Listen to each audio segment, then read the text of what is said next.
Egypt is America. Now we're going to start with the obvious first. We're going to start with the slam dunks. No room for stretching.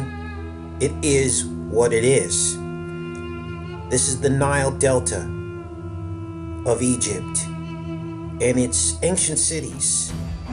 Some of these names you'll recognize: Giza, Cairo, Alexandria. And as you look at this overlay, as I slowly bring it to life, you'll notice the Mississippi River becomes the Nile River. Now we're going to start, like I said, with the slam dunks: Cairo, Illinois; Memphis, Tennessee; Cairo, Egypt; Memphis, Egypt. There you see they are exactly where they should be on the map. And the other ones that I found was Tanis Crescent Street, right next to Tanis, Egypt. That was in Toronto. We also have Buteau Lake in Michigan, right where Buteau is in Egypt. We also have Alexandria, Minnesota, very close to Alexandria, where St. Mark, the apostle, brought Christianity to Egypt. Now those are the obvious. Now let's look at the not so obvious. And this is what takes critical thinking, because we also have other overlays.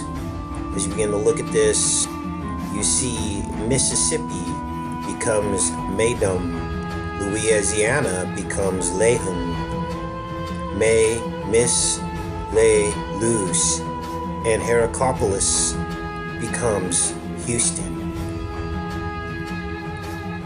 Now, when we look in Texas, we see Dallas, and we see a little place in Dallas called Little Egypt, Texas. And I did some research on Little Egypt, Texas, and this is what I found.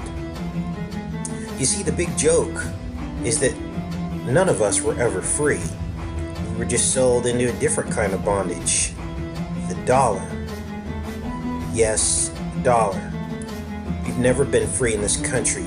Taxes have always plagued us, forcing us to live in grids, taking away farmers' rights to be self-sufficient and trade with one another without the beasts having their dirty, grubby little hands in the middle of it.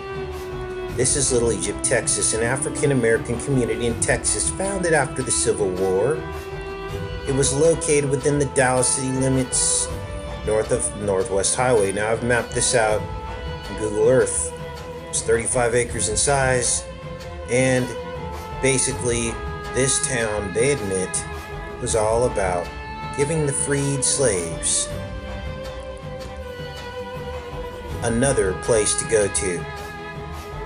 And they talk about the biblical story of Exodus of the Jews who were freed slaves from Egypt. So if they were freed slaves from Egypt, why would they put them in a town called Little Egypt? You see, since then, all the residents have basically sold out and went into other areas. There was no water supply in Little Egypt. They did build a church. And this is Little Egypt, Texas. 35 acres, right at the edge of Dallas, the north edge. Little Egypt, Texas.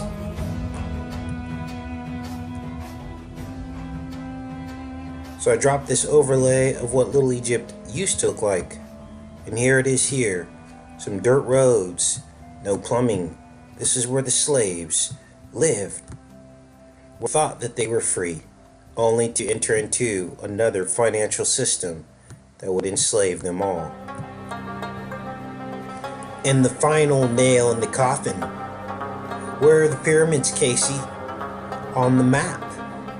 Where are the pyramids on the map?